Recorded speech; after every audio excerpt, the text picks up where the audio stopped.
Terima kasih, Dok. Bentar, saya mohon izin untuk share screen. Silakan, Dokter.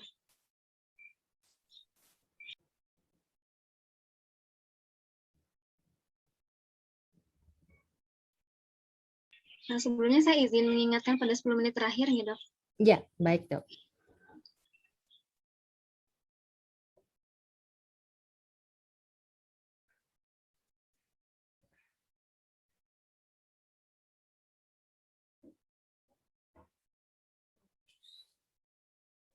Apakah sudah nampak, Dok? Sudah ya, terima Sudah, kasih Dokter. banyak. Oke, terima kasih atas kesempatan saya untuk berbagi. Terima kasih. Saya panggil Dr. Feni Unifeni biasanya. Terima kasih. Kemudian semua panitia dan semua saudara saya di bidang kejahteraan sosial di PPPKS Jakarta Selatan. Terima kasih untuk webinar kesehatan, nutrisi, serta rehabilitasi medik pada COVID-19. Saya diinfokan oleh Dr. Feni, Dok, tolong bawakan rehabilitasi medik pada penderita COVID-19. Terima kasih atas kesempatannya. Saya berusaha untuk sharingkan tentang bidang kami di rehab dan apa yang sudah saya kerjakan saat ini.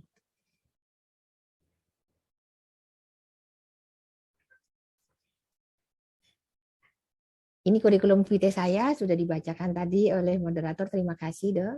Terima kasih untuk semuanya.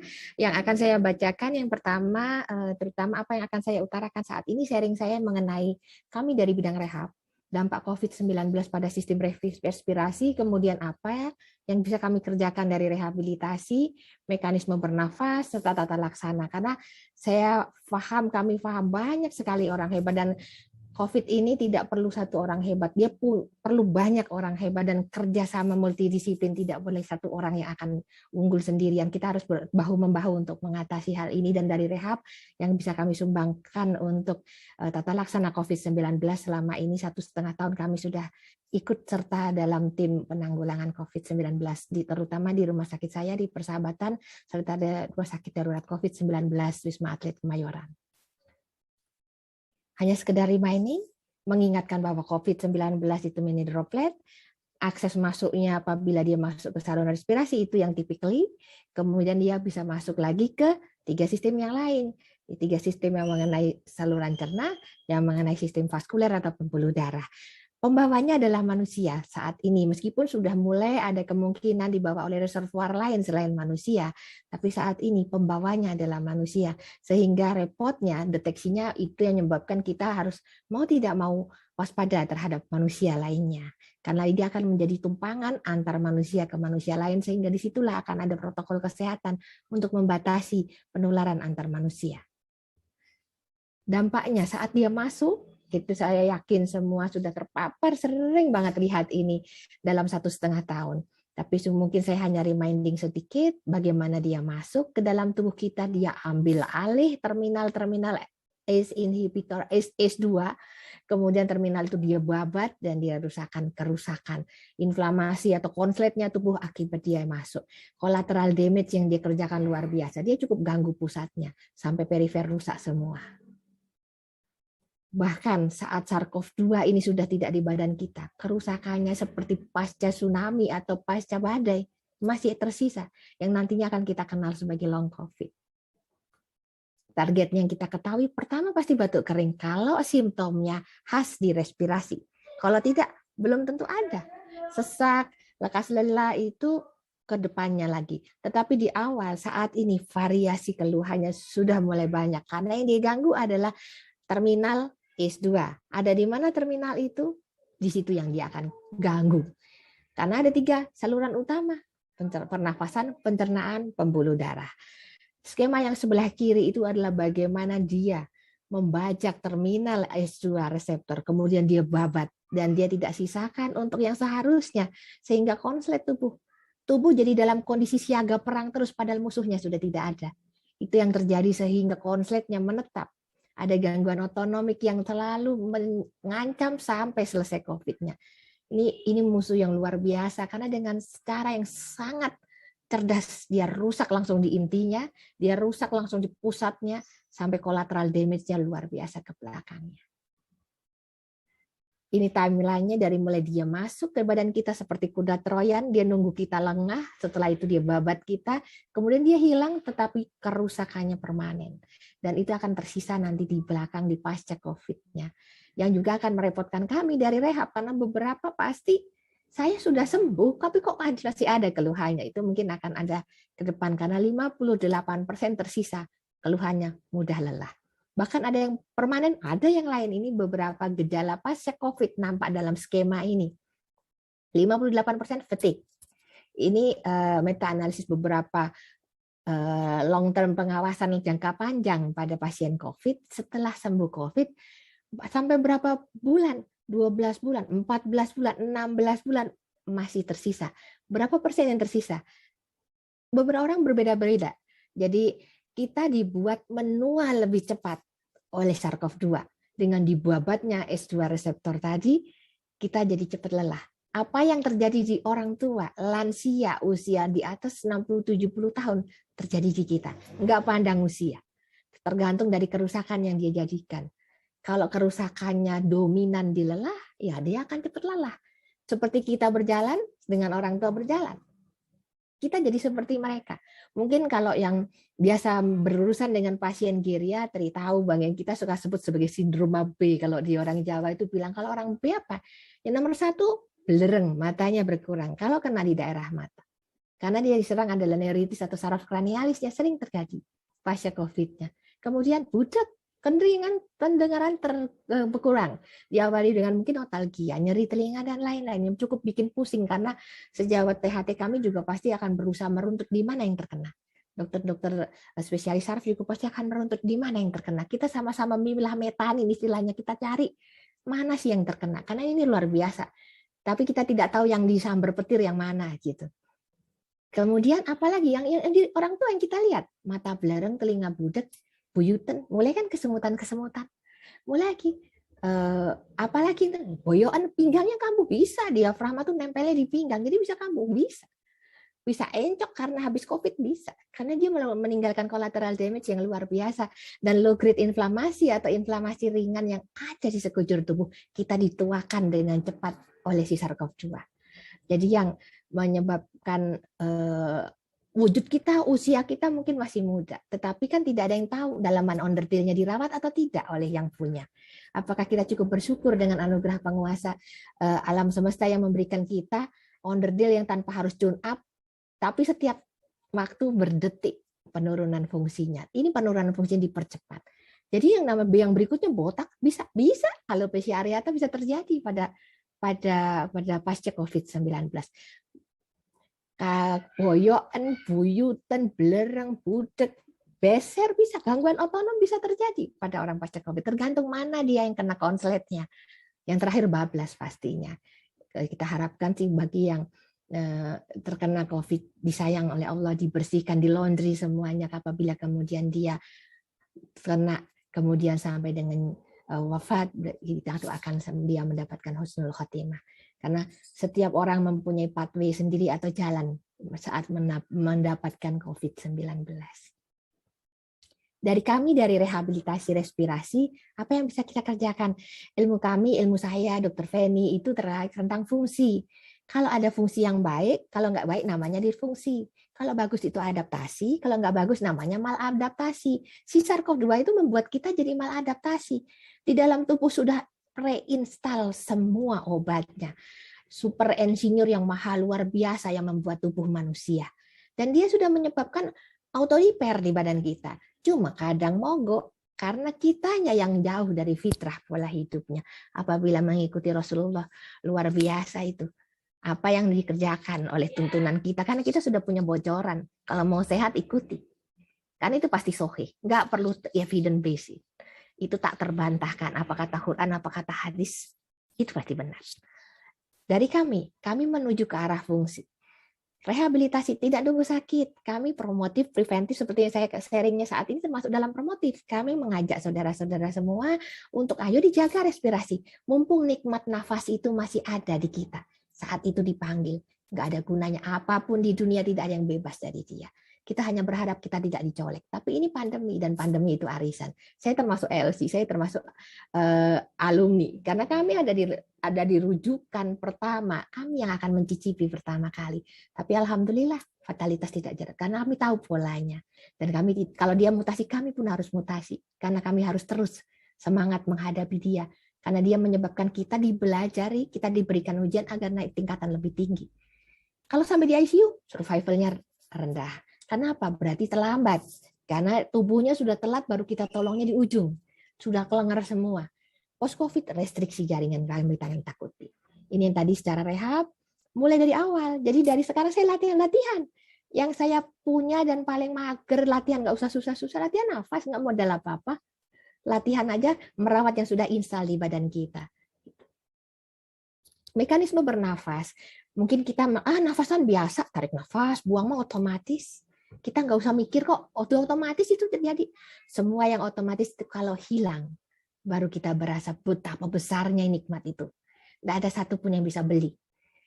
Otak selaku refleks, dia akan menyuruh nafas, naik, nafas, turun. Tergantung dari reseptor dari badan kita. Suruh nafas naik atau nafas turun. Tahunya oksigennya turun, nafas lagi lah, nafas, oksigennya turun. CO2-nya naik, CO2-nya naik. Apa nih, kamu kok lemes nih? Gas lemasnya banyak di badan, jadi mengas atau terengah-engah, itu mekanisme tubuh untuk buang CO2.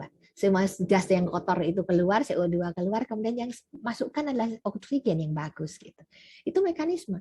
Healing is a matter of time, tapi matter of opportunity, kesempatan.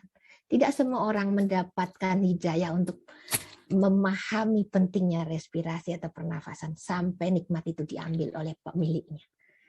Jadi mengenali di posisi mana kita saat ini, itu yang menyebabkan kita bisa mensyukuri nikmat. Itu yang membuat saya merasa kaya saat saya masuk ke masa isolasi.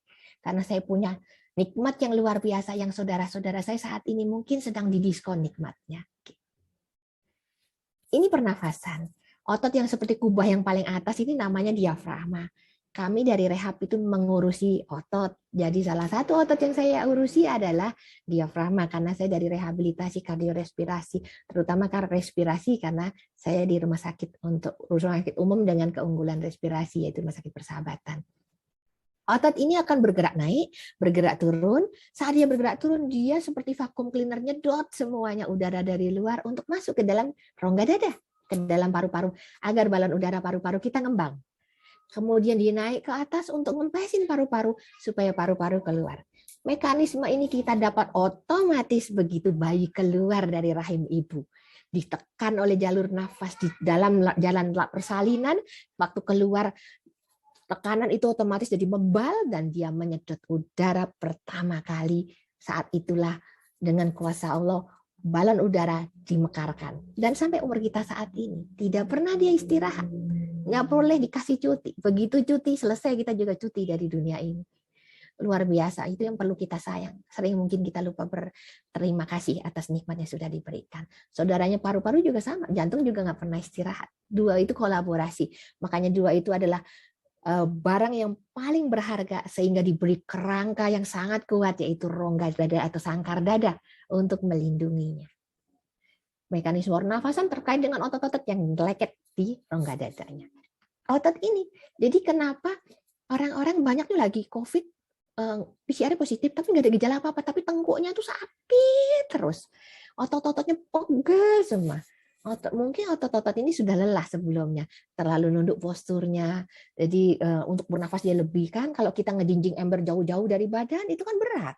Kalau tidak, kalau jinjing embernya dekat. Sama, kalau kepala kita nongol ke depan gitu, sama kepala yang tegak di sumbu dasarnya berbeda.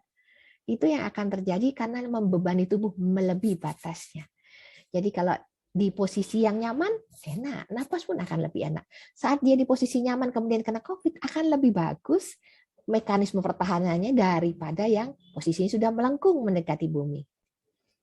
Ini yang kami kerjakan di awal-awal tahun lalu. Ini foto diambil tahun lalu dengan kami dari rehab kerjakan apa saja selain latihan nafas. Kita cek diafragmanya, duduk berdiri. Kenapa? Karena pasien itu happy hypoxia, dia nggak merasakan kalau dia sesak. Saturasinya bisa bagus, bisa turun, tapi waktu aktivitas drop itu saturasi. Jadi mohon yang punya pengukur saturasi atau pengukur oksigen, tolong diukur waktu berjalan atau waktu duduk berdiri. Karena belum tentu kondisi yang saat kita istirahat itu kondisi yang sesungguhnya. Kondisi sesungguhnya itu apabila kita muncul ujian. Sama dengan kita. Orang yang sesabar-sabarnya adalah orang yang terpa ujian dan dia tetap sabar. Kalau sabar di kondisi biasa banyak temannya. Ini latihan-latihan yang perlu kita kerjakan, koreksi postur, pernafasan, relaksasi. Dan itu harus dipertimbangkan komorbidnya, karena itu juga memperberat respirasi. Jadi latihan kapan? Saat terkena, selama terkena, dan setelah terkena. Baiknya lagi adalah sebelum kita sudah prepare atau mempersiapkan, karena pandemi belum usai. Setelah pandemi ini saya yakin dunia yang sudah mulai menua juga akan ada masalah-masalah berikutnya. Masalah satu akan menjadi fondasi untuk kita belajar lebih kuat mempersiapkan diri menghadapi masalah dua. Yang itu yang sangat kami yakini sehingga kami jauh lebih cerdas daripada sebelum era COVID. Penting adalah optimalisasi oksigen pernafasan. Kenapa? Latihan pernafasan salah satu untuk menyiapkan organ yang namanya paru-paru agar balonnya mengembang. Seperti dompet kita ngembang. Jadi kalau dompet diisi dengan uang, dompet itu bisa nampung. Kalau kita mau kasih oksigen gratis Allah sediakan di sekeliling kita. Tapi dompetnya nggak dikembangin. Paru-parunya nggak ngembang, mentah lah, nggak ada gunanya. Jadi kalau kasih oksigen seberapa liter pun, kalau nggak ditampung ini toren penampungannya, nggak akan optimal. Jadi tampungnya yang optimal dulu. Baru kita ambil yang gratis dulu, jangan ambil yang mahal dulu. Semahal apapun nggak ada gunanya kalau tampungannya nggak bisa nampung. Ini latihan-latihan, beberapa latihan termasuk metode tengkurap dan lain-lain itu gunanya untuk balonnya lebih ngembang, rongga dadanya lebih lentur sehingga yang dia sedot ke dalam lebih banyak. Kalau kelelahan, ya adanya posisi bisa lagi baring miring boleh miring, posisi duduk ya ngelendot ke depan, ada yang suka ngelendot ke troli, ada yang suka ngelendot ke walker atau ke meja, kalau lagi ngantri di kasir gitu suka di kasir di mejanya boleh, sambil posisi duduk nyandar ke pahanya boleh, silahkan, karena intinya otot-otot yang nempel di dada istirahat, jadi dia nggak lelah. Kalau dia nggak lelah, untuk nafas lebih nyaman. Dia nggak harus berbagi, karena otot diafragma itu kerjanya double. Suruh megangin badan, karena dia ada di tengah-tengah. Pusar kita itu di tengah-tengah panjang badan. Namanya titik tumpu, atau kami kenal aksis atau fulcrum. Namanya titik tumpu itu megang ke atas, megang ke bawah. Gravitasi ada di bawah, kecuali kita di luar angkasa. Oleh karena itu kerjanya dia luar biasa. Kebayang kalau dia gemuk, misalnya perutnya besar, berarti dia nahan itu beban. Tapi dia juga suruh napas, dia bingung lah kalau aku disuruh napas aku lepas bebannya, alhasil yang punya sakit pinggang kumat semua. Salah satu sindrom AB muncul, boyokan gitu, pinggangnya sakit. Yang kedua ini adalah penting buat kami adalah monitoring respirasi. Nggak semua orang memiliki saturasi oksigen. Kalau yang putih itu bisa diabaikan karena itu untuk melihat ekspirasi ya, buang nafas. Kalau yang untuk tarik nafas, kita biasanya ngecek seseknya ada nggak, bisa pakai skala. Skalanya ada beragam, tapi yang paling gampang skala Borg untuk sesak 1-10. Makin merah makin berat. Jadi supaya dokter, tenaga kesehatan maupun pasien membuat diary atau catatan kondisi saya saat ini kayak apa sih. Belum tentu sakit loh. Karena orang yang tidak terlatih, terutama pernafasan, kesehatan pernafasan, dia perlu buat. Jadi kalau bangun tidur kayak apa sih, nafasnya berat nggak sih? Kalau sore bagaimana? Mau buat diari bangun tidur dan mau tidur saja, itu kelihatan nanti polanya. Kenapa? Suatu ketika ada di luar dari pola itu, berarti Anda terdampak sesuatu. Belum tentu COVID. Seudonnya kan kalau di pandemi itu pasti nomor 1 COVID ya. Kalau nggak muncul isoman ya. Padahal belum tentu begitu. Tapi kita anggap aja itu preventif untuk menjaga kesehatan kita kok. Jangan ingat sehat setelah sakit. Ingatlah sehat dari awal saat kita dalam kondisi lapang. Latihan bisa belakangan diri, bisa disupervisi oleh tenaga medis, atau mungkin di dalam grup yang pemantauan isoman untuk telemonitoring supaya bahasanya sama. Ini hitung nafas yang saya infokan. Kalau nggak punya saturasi oksigen, bagaimana? Selain pakai skala tadi, kan skala hanya tahu kadar sesaknya. Kalau untuk tahu kadar oksigen, kami mengenal Roth score dengan hitung nafas. Jadi kalau kita tarik nafas, 1 kali tarik nafas, kemudian langsung teriak, ngomong deret angka, tapi dok tahan napas. Kalau namanya buang nafas sambil teriak, itu nggak mungkin tahan napas. Kalau saya bicara itu saya buang nafas. Ditarik nafas sekali, kemudian langsung 1, 2, 3, 4, 5, 6, 7, 8, 9, 10, 11, 12, 13, 14, 15, 16, 17, 18, 19, 20, 21, 22, 23. Habis, Ya sudah habis. Berarti saya bisa 23, saya bisa hitung di atas 20. Terbaik kalau di atas 30, artinya wah itu diamin 100%, 99, 100%. Kalau kayak saya tadi di atas 20, paling 97 ke atas. Tapi tetap bagus, bisa. Untuk aktivitas sehari-hari bisa. Kan kita bukan untuk melakukan olahraga long distance running, misalnya lari jarak jauh, kan tidak, kan kita cukup untuk aktivitas sehari-hari. Untuk saya bicara dengan speed seperti ini gitu, itu cukup di atas 20 cukup. Jadi hitung saja. Nah, jadi kita tidak berlomba, tapi kita mau lihat kondisi kemampuan kita saat ini bagaimana. Karena berbeda untuk satu orang yang sama dalam satu hari. Dia habis buang air besar pasti berbeda karena dia akan melakukan tindakan yang mengedan. Kemudian dia habis makan pasti berbeda. Dia bangun tidur dan dia mau tidur juga pasti berbeda. Gitu. Berikut ini adalah edukasi terkait COVID-19. Ada beberapa haki dari latihan kami yang dari Rumah Sakit Persahabatan maupun dari Wisma Atlet Kemayoran. Ini Rumah Sakit RSDC WA Academy. Dia memang terekam di situ beberapa edukasi yang memang dalam hakinya juga ada. Ini telerehab kalau di kami, karena dengan terhalang pandemi mungkin nggak semua bisa datang ke instalasi untuk melakukan institutional training atau latihan dengan bimbingan secara langsung. Mengingat banyak hal yang perlu kita perhatikan di saat pandemi, latihan ini bisa diberikan. Bisa latihan kalibrasi postur atau koreksi postur, bisa latihan pernafasan diberikan, bisa latihan berjalan, latihan sepeda, bisa dikerjakan bertahap. Karena yang kita cari pertama kali adalah kita kembali dulu ke fungsi secara bertahap. Monitor yang tadi saya sudah infokan. Kalibrasi postur ini yang berulang-ulang saya katakan. Badan manusia itu seperti rantai. Rantai yang kait-mengait. Kepala tidak pernah bisa dilepaskan dari leher. Leher tidak bisa dilepaskan dari rongga dada. Rongga dada tidak bisa dilepaskan dari rongga perut.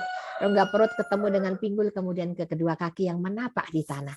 Karena kita masih makhluk hidup yang nempel di bumi, yang nempel di tanah dan terpengaruh gravitasi. Sehingga korelasi antar gerakan itu berpengaruh. Jangan dikira yang dulunya ada masalah di bahu, tidak masalah ke ankle-nya. Dan jangan dikira yang ada masalah ke lututnya, nggak ada masalah juga ke nafasnya. Karena itu terkait. Sama dengan karpet, kalau kita tarik satu ujung yang lain pun akan tertarik. Jadi itu harus dibetulkan. Dilihat dulu, kan tidak semua orang mempunyai hal yang sama. Ini adalah latihan kalibrasi postur. Bersandar di tembok. Paling gampang. Kalibrasi itu cari tembok yang lurus, bersandar, usahakan kepala, pundak, pantat dan tumit juga nempel. Kalau ada yang tidak nempel, berarti di situ ada masalah. Makin dekat ke tembok, berarti kontrol dari posturnya lebih baik. Otot diafragmanya pun yang berfungsi sebagai kuncinya akan berfungsi dengan baik. Makin jauh ke depan, coba dilihat, ada masalah di situ. Ini latihan tarik nafas bertahap. Kenapa? Pada waktu terpapar awal, kalau yang simptom khas di gangguan pernafasan, kenanya di awal mungkin ada anosmia dan lain-lain. Tadi sudah dikatakan oleh narasumber sebelumnya. Kemudian bisa juga batuk kering, radang tenggorokan nggak enak. Ini yang simptomnya khas. Tidak bisa tarik nafas dalam. Yang dikerjakan adalah tarik nafasnya bertahap. Kayak kita mompa balon, mompanya pelan-pelan. Set, set, set gitu. Perlahan-lahan. Dengan perlahan-lahan balon itu akan ngembang, tapi tidak memaksa. Balon itu sedang berjuang. Balon itu mengkeret karena menghadapi serangan. Jadi tolong diulur secara gentle. Badan tidak suka dilukai, badan tidak suka disakiti. Lakukan secara pelan-pelan gitu. Jadi dengan cara tarik nafas bertahap itu teregangnya pun bertahap. Ada yang 3 kali tarik sudah batuk-batuk, 2 kali tarik saja. Dok bisa tambah bagus, bisa tambah bagus. Kalau memang kondisi giginya juga membaik, juga akan membaik gitu. Ini jenis latihan pernafasan yang untuk secara umum yang ada di kami di Rumah Sakit Persahabatan. Ada latihan tarik nafas, ada latihan buang nafas. Tapi di COVID ini dominan ditarik nafas karena buang nafas tuh untuk yang balon udaranya justru nggak bisa kempes. Misalnya pasien asma, misalnya pasien-pasien PPOK atau yang ada pada perokok lama gitu, itu susah kempes, beberapa ngadat sudah kaku gitu ya, itu yang harus dilatih. Tapi untuk di COVID banyak di inspiratori. Tipnya latihannya berkala. Dok, saya harus latihan juga nggak kalau udah sembuh? Kan kita kenal tadi ada long COVID, ada sisa dari gejala atau sisa badainya masih ada, masih. Kan yang kita cari adalah habitual atau engram, kebiasaan yang baik gitu. Jadi karena kebiasaan yang baik itu menyebabkan pernafasan kita pun tertata dengan baik. Tidak hanya diperlukan saja, tapi otomatis dia sudah mengerjakan apa yang diperlukan di saat tubuh memerlukan. Jadi nggak perlu diingetin lagi karena sudah jadi suatu engram atau kebiasaan. Ini latihan pernafasan dasar yang kami kerjakan di persahabatan. Ada juga latihannya, mungkin beberapa saudara atau sejawat pernah ada yang sudah melihat. Jadi di YouTube persahabatan ada, bisa dilihat nanti ke depan di tadi yang kanal YouTube-nya sudah saya sharing. Latihannya tentang bagaimana duduk bertahap dari mulai bangun, kemudian menggerakkan rongga dada supaya rongga dadanya melar, mulur sehingga paru-paru mengembang lebih bagus, otot yang kakunya berkurang. Latihan nafas dalam kalau bisa, atau latihan tarik nafas bertahap, latihan batuk serta latihan tengkurap. Ini untuk anak. Karena apa? Karena saat ini memang ada beberapa pasien anak, tapi anak lebih mudah penata laksanaannya. Karena pasien anak itu legowo dia kalau sakit. Nggak ada anak cemas kalau sakit. Yang cemas ibunya, yang cemas neneknya, orang tua dan keluarganya. Anak-anak mah santai, santai wae kalau sakit. Dia ridho sama tubuhnya, nggak mau makan nih mingkem aja, dia pengen bobok ya bobok aja, habis selesai happy dia panasnya turun naik main lagi gitu secukupnya. Kalau dia lapar minta makan. Anak-anak itu mendengarkan tubuhnya dengan seksama. Kita saja yang makin dewasa makin menggunakan otak untuk berpikir dan kurang mendengarkan tubuh, fitrahnya dijauhi gitu, karena menurut kita benar padahal menurut tubuh mungkin tidak benar. Mata ngantuk dilawan, perut lapar dilawan. Padahal kalau memang kenyang, ya jangan makan karena pengen, karena lihat ada iklan makanan kemudian pengen makan. Tidak, kalau memang tidak lapar jangan makan. Gitu. Tubuh sih perlu didengarkan dan kita harus belajar dari anak-anak untuk hal ini. Lansia, bedanya lansia dengan anak-anak, kalau anak-anak itu tumbuh kembang, kalau lansia itu tumbuh surut. Jadi sindrom AB tadi muncul. Kita pun semua menjadi lansia akibat corona. Jadi tolong latihan itu. Kenapa sambil tidur? Biar hemat energi dulu, latihannya tiduran. Kemudian bangkit dalam posisi duduk bertahap dan berdiri. Kenapa berdiri ya? Karena keseimbangan adalah salah satu fungsi dari diafragma itu untuk nafas sama megangi badan. Jadi kalau tidak dikencengin dengan diafragma, ya goyang gitu. Dan itu keseimbangan terganggu. Jadi perlu dilatih, kombinasikan dengan nafas. Kami dari rehab sebut itu sebagai energi konservasi. Mungkin Dr. Feni bisa sharing lebih banyak nanti dengan teman-teman. Kalau saya sharing dari respirasi dari bidang saya. Kemudian tengkurap. Mekanisme teknik tengkurap ini booming di saat COVID. Kami biasanya menginfokan kepada pasien, sharing kami adalah, yuk Bapak Ibu, kami bantu parkirin tengkurap. Karena tengkurap itu nampaknya mudah, tapi tidak mudah pada pelaksanaannya. Karena tidak semua orang terbiasa untuk tidur tengkurap. Dia bilang, lu kan tidurnya kita nggak disuruh tengkurap. Bilang, sunnahnya kan tidur miring ke kanan. Memang betul. Saat kita miring ke kanan, impuls parasimpatis lebih dominan. Dan itu relaxing, menenangkan, dan tidak menekan jantung. Karena jantung ada di kiri. Tapi saya nggak suruh untuk tidur. Saya suruh untuk exercise minimal 2 jam. Kalau bisa lebih dari itu silahkan. Hanya di saat ini, di saat paru-parunya perlu dikembangkan agar dompetnya teregang dan oksigen bisa masuk ke dalam. Gitu. Di rumah sakit sih pasien yang tidak sadar kita kerjakan. Karena tengkurap ini kami biasa kerjakan di ICU untuk pasien dengan gawat nafas. Karena kami perlu oksigen masuk ke paru-paru yang sudah digembungkan. Pada CT scan, pasien tengkurap, semua balonnya itu besarnya sama. Jadi dompetnya semua megar dalam ukuran sama. Betapa banyak yang bisa kita tampung kan? Gitu. Kalau tidak dibuka, percuma. Nah, ini tengkurap lung recruitment yang saya infokan tadi. Jadi biasanya saya beritahukan kalau memang sadar, mohon dong, ini kan paru Anda yang jaga, saya hanya menginfokan, setidak-tidaknya saya menjelaskan tentang perlunya paru-paru ini diregang supaya enggak mengkeret. Jangan tunggu sembuh. Kalau tunggu sembuh sudah ada fibrotik, kaku, keras, nggak akan seoptimal kalau kita jaga dari awal. Dulu waktu kecil kita semua sama-sama bisa cium lutut. Coba sekarang. Nggak semua orang bisa, kecuali orang-orang yang biasa mengulur badannya dengan stretching. Gitu. Tetap bisa, tetap. Elastisitas berkurang sesuai dengan usia. Dan ingat kembali, SARS-CoV-2 menuakan kita dengan lebih cepat. Ini poster untuk proning modifikasi. Artinya bobok miring, boleh. Seperti pakai guling gitu.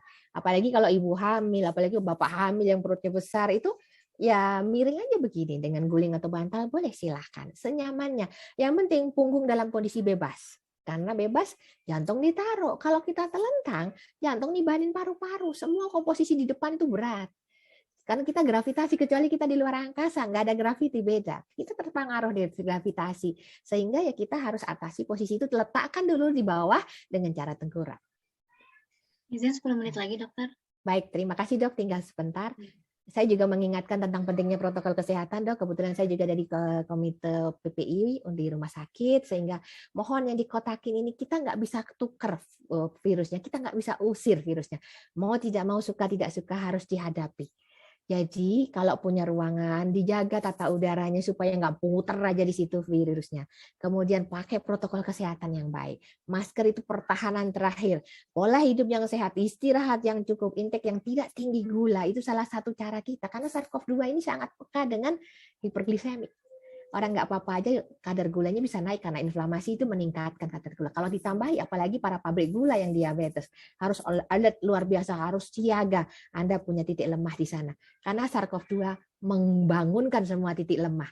Titik lemahnya, aduh aku dulu tuh suka sakit kepala, aku dulu suka sakit telinga, aku dulu suka rinitis, aku dulu suka gatal alergi, itu muncul semua. Semua deposito kesalahan masa lalu dibangkitkan oleh SARS-CoV-2 karena sudah ada locus minoris kalau kami sebut di kedokteran. Jadi memang ada kelemahan di sana. Jadi kalau mau main bola, dia biasa cedera ankle kiri, yang kena tackle pasti nanti diincer yang kiri. SARS-CoV-2 itu pengincer yang luar biasa. Dia akan tackle di tempat yang lemahnya, sehingga kita lebih cepat tumbangnya. Jadi tolong dijaga ventilasi, durasi, jarak, semua. Cuci tangan pakai sabun penting. Dekontaminasi permukaan penting, jangan semprot permukaannya tapi semprot kain dan lap permukaannya. Karena kalau nyemprot itu bagikan kita nyemprot air ke burung yang hinggap, burung itu akan terbang. Sama si SARS-CoV-2 pun akan melejit, terbang dan terhirup karena masuk dalam breathing zone gitu. Jadi saya hati-hati kalau saturasi turun di bawah 94%, atau kalau tidak bisa menghitung nafas kurang dari 10, hati-hati gitu. Awasi skala sesak setiap periode. Bukan kita parno, enggak. Kita mau menakar kemampuan kita seberapa sehingga mobil ini, mesin yang luar biasa yang diciptakan diciptakan oleh insinyur yang mahal luar biasa ini bisa terawat sampai masa akhirnya nanti dipanggil gitu. Kami otomatis saat dirawat tidak memperhatikan positive value. Lewat dari itu bolehlah dilihat untuk ke menular tidak gitu. Tapi kalau sudah 14 hari dalam isolasi, insya Allah aman, asal gejala klinis aman, lihat ronsen, lihat lab klinis aman, oke, nggak masalah, anggap aja itu bangkai SARS-CoV-2. Tapi jangan ada paparan baru. Kita optimalisasikan dan menjaga ketenangan dan kecemasan itu penting, karena rata-rata itu cemas nomor 1. Itu kocokan undian paling tidak kita hendaki, tapi mau apalagi pandemi ini arisan. Semua bisa kena infeksi, semua bisa kena kocokan, tapi usahakan kalaupun terkena nggak fatal. 14 hari adalah fatalitas hari-hari pertama, perjuangannya di situ. Perbaiki gaya hidup, perbaiki semua taubatan nasuha di 14 hari itu. Kembali ke fitrah yang Rasulullah ajarkan. Karena mau selamat ya 14 hari itu penentunya. Kalau ke depan kita tidak tahu. Kalau di 14 hari ini selamat, ke depan akan lebih baik. Dan kita pun jadi orang yang lebih baik karena sudah dididik masuk pelatnas untuk menjadi yang siap tempur.